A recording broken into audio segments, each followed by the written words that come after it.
आहें आंसू मातम सोग। बलूचिस्तान में सैलाब सदगान की मुश्किलात कम न हुई। पहले सैलाब ने सूबे में 260 जानें ली, 164 अफराद को जख्मी किया, 63,068 मकानात तबाह किए। अब जिल्द और सांस के मरीजों की तादाद बढ़ रही है। अब तक सूबे में 2,85,166 मरीजों का इलाज किया जा चुका है।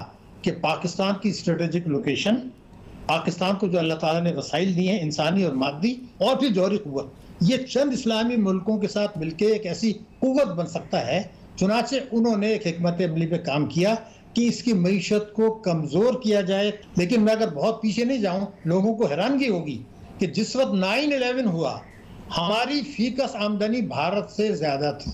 यानी कार्बन डाइऑक्साइड, मीथेन और दीगर गैसें जो हैं दुनिया में अगर वो लोग 99 बना रहे हैं, पैदा कर रहे हैं, जिससे ये तपिश पैदा हो रही है, माहौलियाती तपिश पैदा हो रही, मौसमियाती तब्दीली, तो हमारा किरदार उसमें 100 में 1 से भी कम का है। पिछले 2 महीनों से ज़्यादा होने को आए हैं। आधे से ज़्यादा पाकिस्तान पूरा डूबा हुआ है पिछले 2 महीनों से। चाइना द्वारा बनाए गए 21 से ज़्यादा डैम टूट चुके हैं। अगर यही आप सड़क, ब्रिज, इन सब की बात पे आ जाओ तो बहुत भारी अरबों का नुकसान हो चुका है पाकिस्तान को। अब इंफ्रास्ट्रक्चर टूट गया है। कई जगहों पे 2 शहर को जोड़ने वाला जो रोड था, हाईवे था, पूरा निज़ाम उनका टूट गया है। लेकिन इसी बीच में ऐसी बीमारियां और ऐसे भद्दे किस्म की चीज़ें हमको कुछ देखने को मिली। जैसे जब बकरीद के टाइम पर लोगों ने उन जानवरों का जो बचा कुचा सब था ऐसे ही फेंक दिया, उससे कई बीमारियां फैली, कई लोग बीमार हुए। तो ये पाकिस्तानियों ने और भी जो पहली कुदरती आपदा आई है उसको और भी ज़्यादा खतरनाक बनाने के कई सारे काम कर डाले।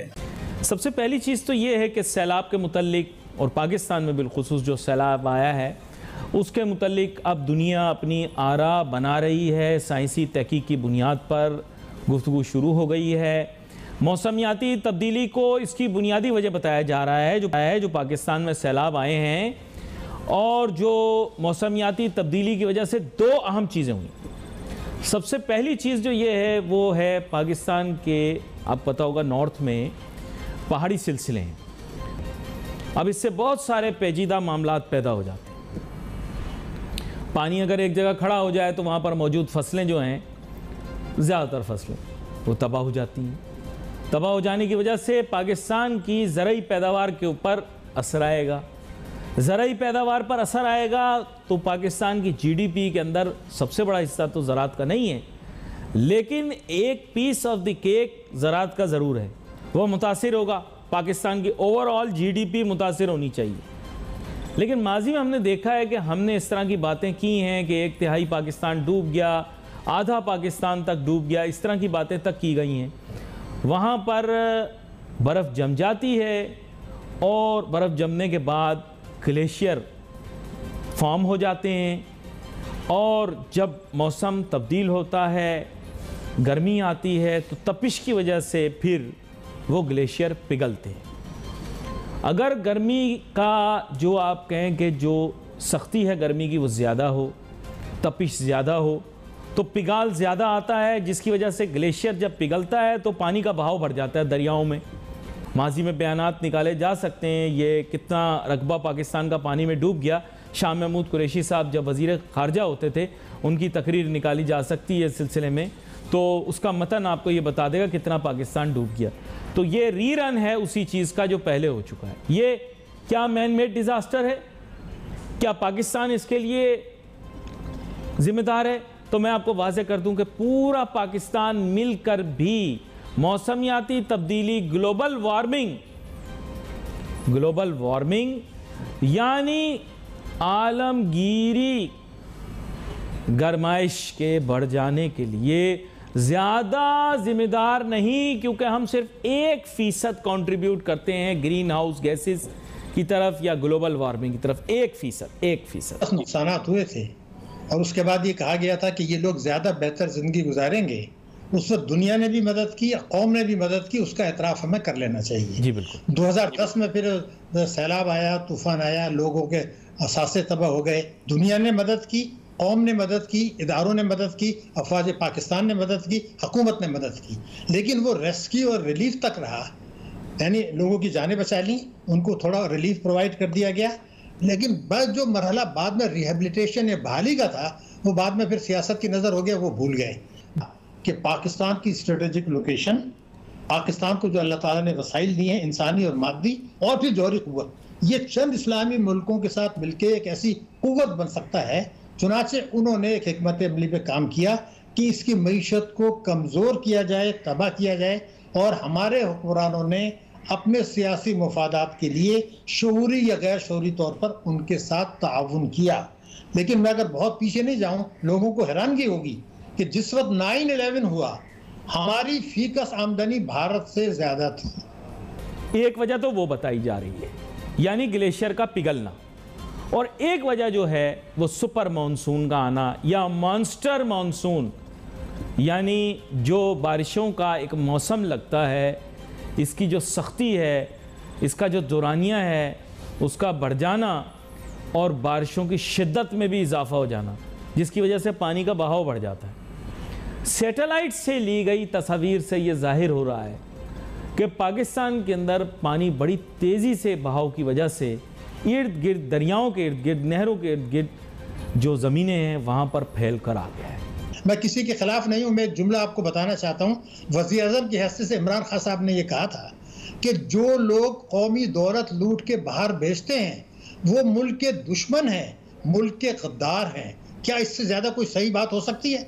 मगर उन्होंने क्या, उन्होंने एक टैक्स एमनेस्टी दी और ये कहा कि जो दौलत लूट के बाहर ले गए हैं उसको पाकिस्तान वापस ना लाएं, कोई ज़रूरत नहीं है, हमें 6% टैक्स दे दें। आप तो 35% टैक्स दे रहे हैं, 25% टैक्स दे रहे हैं। तो उन्होंने जो था उनको माफ़ी दे दी, उनका नाम खुफिया रखा गया। और पिछली यानी कार्बन डाइऑक्साइड, मीथेन और दीगर गैसें जो हैं दुनिया में, अगर वो लोग 99 बना रहे हैं, पैदा कर रहे हैं, जिससे ये तपिश पैदा हो रही है, माहौलियाती तपिश पैदा हो रही, मौसमियाती तब्दीली, तो हमारा किरदार उसमें 100 में 1 से भी कम का है। लेकिन फिर हम वनरेबल क्यों हैं? वनरेबल हम इस वजह से हैं क्योंकि दुनिया का एक बहुत मारूफ पहाड़ी सिलसिला, दूसरी सबसे ऊंची चोटी यानी कि K2 पाकिस्तान में मौजूद है। K2 काराकोरम 2, ठीक है जी। हिमालय की पहाड़ियाँ हमसे दूर नहीं, पहाड़ी सिलसिले बड़े बड़े पाकिस्तान के अंदर आकर टर्मिनेट तो नहीं होते, लेकिन यहाँ पर मौजूद हैं। वहाँ से पिघलने वाली बर्फ़ जब पानी की सूरत इख्तियार करती है तो हमारा एक बहुत बड़ा दरिया बनता है, जिसे दरिया सिंध कहते हैं। तारीख़ में उसे दरिया इंदू भी कहा जाता है और अंग्रेज़ी में उसको इंडस कहा जाता है। जैसे पाकिस्तान में हम देख रहे हैं ये पानी भरना, पानी से अलग अलग तरीके की समस्याएं होना, फाइनेंशियल नुकसान भी होना, इकोनॉमी को तो खैर वैसे ही इनकी लूढ़ी लंगड़ी इकोनॉमी थी, उसको बहुत ज़्यादा घाटा पहुँचना। अब हम देख रहे हैं जो लोग बेचारे मर गए वो तो मर ही गए, जो लोग बह गए पानी में वो बह ही गए। टोटल जो संख्या पूरे पाकिस्तान की 1200 से पार कर चुकी है जिन लोगों की मृत्यु हुई है, और जो लापता हो गए, बह गए, जिनका कोई अता पता नहीं है, वो संख्या भी 2500 तक पहुंच रही है। और ये सरकारी आंकड़ा है, असलियत में इससे कहीं ज़्यादा होंगे, किसी को उसका पता नहीं कितने होंगे। जब 4 करोड़ लोग प्रभावित हुए हैं पाकिस्तान में इस बाढ़ आने से, तो फिर वहाँ पे ये 1000-2000 बहुत छोटा आंकड़ा नज़र आता है। अब इन सब से कई सारे बीमारियां हो रही हैं, कई जगहों पे डेंगू फैल रहा है, जो खासतौर पर जो सिटी एरियाज़ हैं, कराची जैसे और बाकी सिटीज़ एरिया या टाउन एरिया जहाँ पर सक्रिय आबादी है, घनी आबादी है, वहाँ पर पानी स्टोर हो रहा है, तो उससे मलेरिया, डेंगू टाइप की बीमारियाँ तो फैल ही रही हैं, और भी कई सारी ऐसी बीमारियाँ फैल रही हैं जिसके चलते एक तो इनका पूरा मेडिकल व्यवस्था है वो चरमराई हुई है। कई इनके अस्पताल पूरी तरीके से नष्ट हो गए, कई इनके स्कूल कॉलेज भी अंदर से पूरी तरह नष्ट हो गए। अब वहाँ पे तुरंत आप जाकर के किसी का इलाज नहीं कर सकते, पूरा आपको उसमें अच्छा खासा पैसा भी लगा के मरम्मत करवानी पड़ेगी अंदर से कई चीज़ों की, और काफ़ी कुछ उसमें कराना पड़ेगा, साफ़ सफाई से लेकर बाकी व्यवस्था लाना। कुछ चीज़ें मशीनें ख़राब हो गई, नई मशीनें लाना, तो उसका पाकिस्तान सरकार के पास में पैसा है नहीं, या शायद देना नहीं चाह रही है, जो भी है। इसके चलते पाकिस्तानियों में वाकई में कुछ क़यामत जैसा हमको नज़र आने लगा है।